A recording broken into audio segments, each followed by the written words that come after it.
The topic is ubiquitous network, and we'll focus on some ad hoc network issues.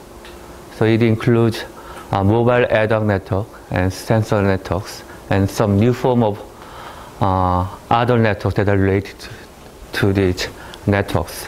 The focus of this class is wireless ad hoc networks. So ad hoc network. What is ad hoc network? Ad hoc means temporary, for this purpose. So it's somewhat temporary network, organized instantaneously for this purpose. That's the meaning of this ad hoc. So it means there is no infrastructure for communication. So infrastructure, which means base station or access point or router, there is no such centralized infrastructure. So usually 3G cellular network assume this base station that communicate with terminals, and also wireless LAN, they assume access point. All the wireless LAN terminals communicate through this access point, and in general, a network device communicates through using these routers. They find the route to the destination. But there is no this kind of infrastructure in ad hoc networks. And it's also self-organizing. So you deploy these sensors or nodes, and they self-organize their networks by themselves. And they can communicate for this purpose. And it's short-term networks. So it's temporary networks just for this communication. And topology can change due to the node mobility. So in MANET network, they assume node can move anytime. So the topology can change, and also because of node failure, the topology can change, and also because of node autonomy. Node autonomy means each node, to save power, they can turn off their radio, and they can go out from this network, or they can join the network. So depending on this autonomy, the topology can change also, and also due to the power consumption. To reduce the power consumption, they can turn off their power or turn on the power. So this can change this topology also. So that's the common characteristics of this ad hoc wireless network. And it can be classified into different networks. Okay, so let me classify this wireless network into infrastructure-based and infrastructure-less based. So here means these are ad hoc networks. There is no infrastructure. There is no base station, access point, or routers. This is infrastructure-based, which means you assume some infrastructure such as routers, or access points, or base station. Because these are wireless network, we exclude internet, wired network, but wireless network, infrastructure-based network, you can think of cellular networks and wireless LAN. In between, we have Y-Broad. So you can classify this infrastructure-based network based on the area. Okay, so 3G network covers state, or city, or country, or over the world. Right? They can. These cellular networks are connected through internet. Right? Internet. And Y-Broad network is some metropolitan area network. That's another. It's close to cellular network. Both LTE network and Y-Broad networks are considered as 4G or 4G minus. And LTE advanced network is actually real 4G network, which is coming soon.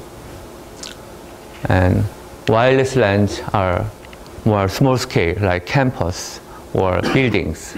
You can deploy this wireless LAN. So you can classify this infrastructure-based wireless network based on the size of coverage. For wireless ad hoc networks, in general, you can classify based on the node mobility. If you assume mobile nodes, people call these networks as mobile ad hoc networks. Briefly, they call them MANET, mobile ad hoc network, or the term is MANET. They assume mobile node. If the nodes are not moving stationary, then it's called sensor network, or people usually call them ubiquitous sensor network or wireless sensor network. So they call them USN or WSN, depending on the terminology. And new class of network is coming, and it can be classified as, it has some common characteristics, one from mobile ad hoc network, one from sensor network, and they call them mobile sensor networks. It's like sensor network in that you have a few sync nodes that collect information, and many sensors, they provide information. So it's more like many-to-one communication patterns. Many sensors are collecting information and transmitting this information to the sink. And a few sinks collecting this information. But they assume mobile sensors, because sensors can be attached to humans. The basic example can be the smartphones equipped with sensors can form a new network of maybe a network of potentially a billion sensors, more than a billion sensors, because the number of smartphones are more than a billion nowadays. And each person can move anytime, so it can construct a mobile sensor network. So as long as you have this smartphone with sensors, you can form some mobile ad hoc networks. And people can communicate each other, and maybe if there is a sink, you can send the information to the sink. And that can be viewed as another form of network, which I call, or we call, mobile sensor network. That has characteristics from both MANET and sensors. So in general, the network contains these ad hoc networks and also these 3G networks and wired networks together. So it's actually, in the world, we have hybrid wireless networks.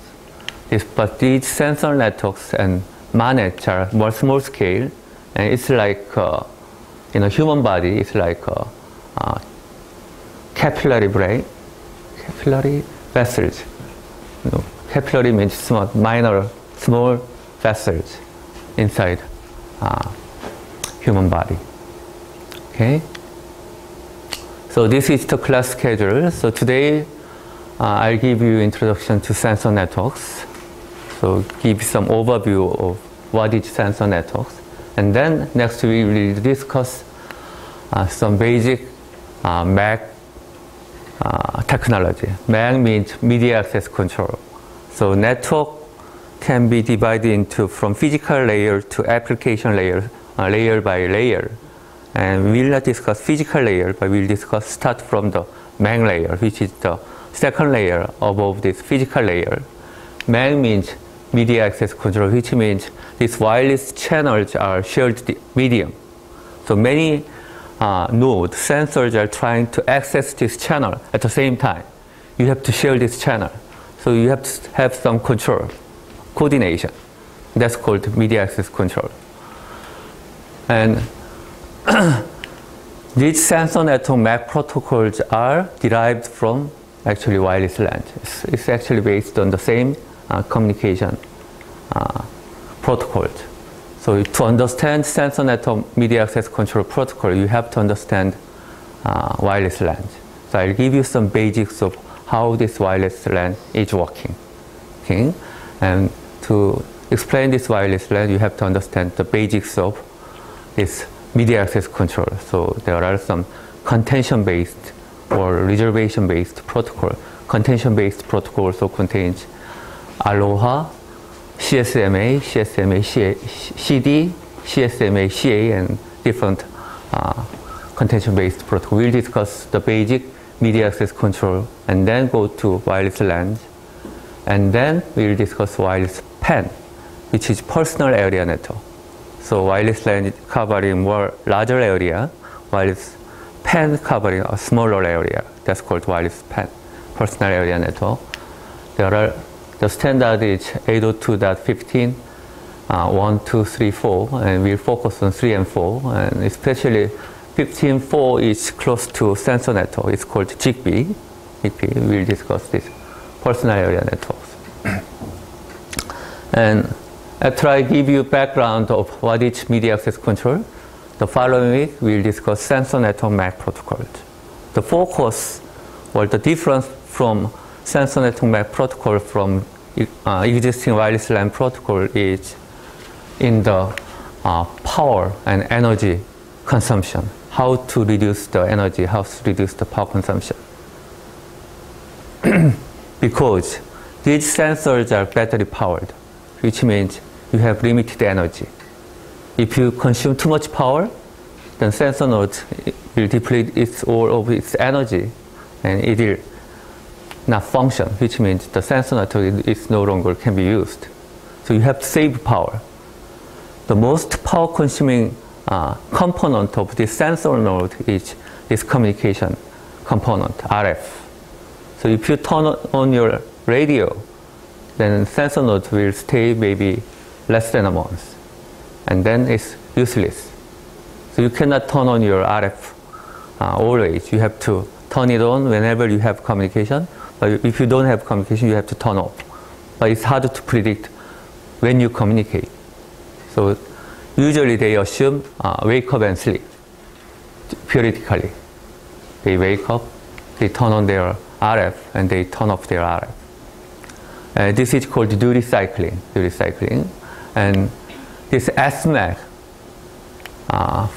is the first sensor network MAC protocol that applies this duty cycling to wireless LAN. And they can save power, and they can avoid useless power consumption. But this is the early form of sensor network protocol, and since SMAC, many different protocols have been proposed to save more power and to increase performance. And there are different approaches. SMAC requires each node turn off their power, wake up and sleep, and wake up and sleep. But to communicate, both sensor nodes has to wake up so that they can communicate. If they are trying to communicate, somebody is sleeping, you cannot communicate. That requires some coordination or synchronization. So SMAC actually requires all the nodes to wake up at the same time. And they require clock synchronization, and also they need to, we call it synchronous scheduling because they need to synchronize. But WiseMAC and BMAC, we will also explain BMAC, are different. You don't have to synchronize. Each node can wake up independently. And they use some different protocol called preamble sampling, which means even though you wake up independently, whenever sender is trying to communicate, they send a wrong preamble. Then everybody can hear their neighbors. And then whenever they have preamble, they can extend their wake up and communicate. So instead of synchronizing, this is more asynchronous. They allow each node can wake up and sleep independently. That has some advantage. So these two approaches are different, but there are advantages and disadvantages. So we'll discuss this preamble sampling based asynchronous scheduling. So we'll discuss BMAC and WiseMAC also. And these protocols are actually proposed by me and my students. And this AMAC is different from existing protocol in that all these protocols assume fixed duty cycle with the same interval. They wake up and sleep, wake up and sleep. All the nodes wake up and sleep at the same interval, fixed interval. But AMAC, the idea is when you communicate on the nodes on the communication path, wake up more frequently to speed up the communication. But idle nodes can sleep for a longer time to reduce the power consumption. So it's variable duty cycle. So you increase your performance for communication, and at the same time you want to decrease power consumption for idle sensors. And this is called dynamic duty cycling, and AMAC is the first protocol proposing this dynamic duty cycling. So by doing this dynamic duty cycling, you can reduce power consumption by an order of magnitude, about 1/10 of the power energy you can reduce with variable duty cycling. And also, you can increase performance also by doing this dynamic duty cycling. A plus mag is an optimization of AMAG. You can further reduce the energy consumption by another order or more than an order of magnitude. So if you apply A plus mag, you can save energy or power by more than 2 orders of magnitude compared to S mag. And you can also increase performance. That's called AMAG and A plus mag. And we'll give you overview of AMAG, and maybe my student can present also. Okay? And zero mag is trying to achieve ideal mag protocol for sensor network. You communicate, whenever you communicate, you turn on your power. So we employ RF sensor. Instead of communication, we have sensor. Whenever there is a RF signal, the RF sensor wake up the node and communicate. So you don't have to have duty cycling. You just stay turning off your RF all the time. But whenever there is a signal coming in, the sensor can detect and it can wake up the sensors. It's called zero mag. Zero mag. And we'll also discuss how we can implement this kind of mag protocol also. And then the next topic is wake-up scheduling, which is related with this media access control protocol also. And wake-up scheduling means if you do this duty cycling, there are some, you can save power because you can turn off your radio from time to time, right?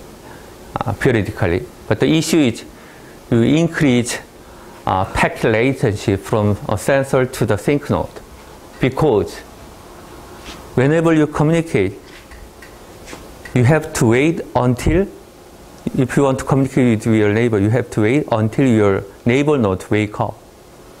Okay? And then the next hop, you also have to wait another cycle time for the next hop and so on. So this will increase the delay. And the problem is these sensor networks are used usually for real-time application. You want to immediately report fires or alarms because of this event. And if you use this wake up and sleep, the delay might be too huge. And usually event can be detected by multiple sensors at the same time, which increase the collisions and which may increase the delay further. Okay? So even though these are for real-time application, if you use SMAC, that's too slow. How to overcome this packet latency problem? And this is called sleep delay. And the DMAC is pioneering work in reducing these sleep delay problems. The idea is sensors are usually organized in a hierarchical way, assuming a tree, because there is a sink. And sink can be a root, and you can form a tree.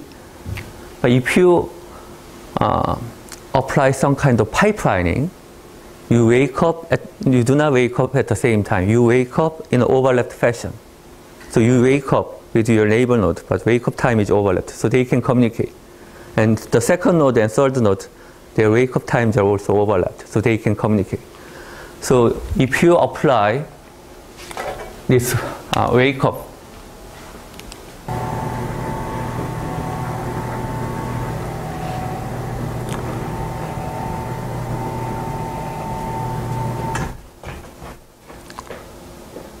so normally they assume they wake up at the same time, but instead of wake up at the same time, you wake up like this.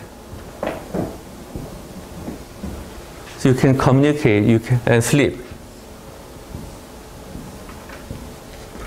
So whenever you wake up, you can talk to your neighbors, right? But at the same time, after receiving this packet, you relate to the next hop, and you relate to the next hop. Then without experiencing this delay, you can send your packet to the sink in real time. Right? That's the idea of this DMAC. So if you apply this wake up and sleep in a skewed fashion, then you can reduce the latency also. That's a very good idea, very good idea. So you can implement real-time communication, reduce this sleep delay. So that's the DMAC. But there are some issues. If you apply this kind of pipelining for your wake-up scheduling, sometimes multiple sensors detect the event at the same time because sensors coverage area can be overlapped. The same fire can be detected by multiple sensors. They all want to send this information. But if you have this kind of tree, it will collide. The collision means after the collision, next time you want to transmit, but this is fixed schedule, it will collide again and again. So this DMAC, although the idea is quite good, interesting, it cannot be implemented on a real sensors.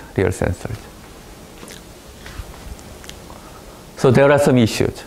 And this is our protocol called SpeedMAC,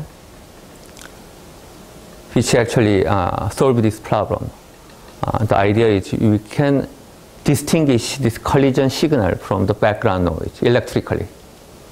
If you detect this collision signal, then we can solve this problem. And it also uses some different signaling, and we can reduce the power consumption of DMAC by more than an order of magnitude. And we can also reduce the latency. So we'll discuss how we can implement in a real sensors using this protocol and how we can achieve better performance with lower power consumption using this wake-up scheduling. And then the next issue is clock synchronization. As I said, these protocols, SMAC and AMAC, these synchronous scheduling require clock synchronization. So we'll discuss in general internet clock synchronization that's called NTP, which is used in the wired network, and also some sensor network clock synchronization protocols. And then after discussing this MAC and clock synchronization, we'll move to the routing. Routing means how do you find a path from a sensor to the destination through multiple hops. That's the routing. And we first discuss wireless sensor network routing protocols. Directed diffusion is somewhat different protocol. It's somewhat different from existing routing protocol in that it's more content-based or data-based routing instead of address-based routing. And it's called directed diffusion. And TTDD and VSR. VSR is proposed by us. TTDD is somewhat a protocol proposed by UCLA. And these protocols are addressing the issue of mobile sync. Whenever sync is moving, it's hard to follow, and topology can change all the time. But using VSR, we can easily support mobile sync and multiple mobile sync also. So we'll discuss some routing issues in wireless sensor networks. And it will have midterm exam, and we'll go to mobile add-on networks. Mobile add-on network, the main focus is in the routing. It's hard to find a route to the destination because every node can move anytime. You want to send a node to a new destination, but you don't know where is destination. And all the intermediate nodes can move anytime. So you cannot set up your path beforehand because node can move anytime. So they usually use on-demand protocol, which means if you're trying to find the path, you broadcast your packet, some control packet, find the route to the destination. And this will go to all the nodes in the field, and it will eventually arrive at the destination. And then destination replies by using the reverse path of this packet. And then you can have a connection, and they can communicate. And the famous protocol is called AODB, Active On-Demand Distance Vector Routing. And this AODB is popular, but it requires a lot of communication over it because it requires flooding the packet through the sensor field or network field. And this AODB is derived from DSDB. This is destination sequence distance vector routing, and this is dynamic source routing. So we'll discuss this early form of MANE routing protocols and AODB. AODB is quite complex and is standardized by the IEEE. And there are some optimized versions of AODB. So we'll discuss these MANE protocols. And another routing solution for MANE is geographical routing, which assumes GPS. If you have GPS, you don't have to use flooding. Using the GPS, you can find the route more easily because you know the location of you and your neighbors. So we'll study some basic geographical routing called GPSR and some of other protocols which we propose also. And after that, maybe about 3 weeks, we'll discuss some new issues or new papers presented maybe last 3 years. So in the reading list, I'll provide you some new papers and you can come up with your own paper you are interested in. Okay? And those issues are mobile sensor networks, add-on networks community, and we have some new protocol that's targeting for these mobile sensor networks. And there are some other issues such as aggregation, reliability, and broadcast clustering. So we discussed from media access control routing, but upper layer, there are some other issues, application layer or also middle layer platforms, there are some other issues. If you are interested in also programming environment, you can also present papers in this reading list. And these are new research issues in MANET and sensor network area. So we'll discuss these issues also. So I assume we have only a few students. So I assume you need to present at least 2 papers. So you can select paper from the reading list, or you can have your own paper if it's related to sensor network or mobile add-on network. And then we'll have some project presentation. Project means either some network simulation, which we have studied, so you can verify whether this is really working, and you can reproduce some of the data using some network simulation, or you can propose a new idea for the media access control or routing, clock synchronization, or these issues. Okay? And then we'll have final exam covering other issues. So the grading will be midterm 35%, final 35%, presentation, maybe 2 or 3 presentation, and project. And class participation means I can give you bonus points whenever you can answer if I ask you a question. Okay? And if you are absent sometimes, maybe I check your presence sometime.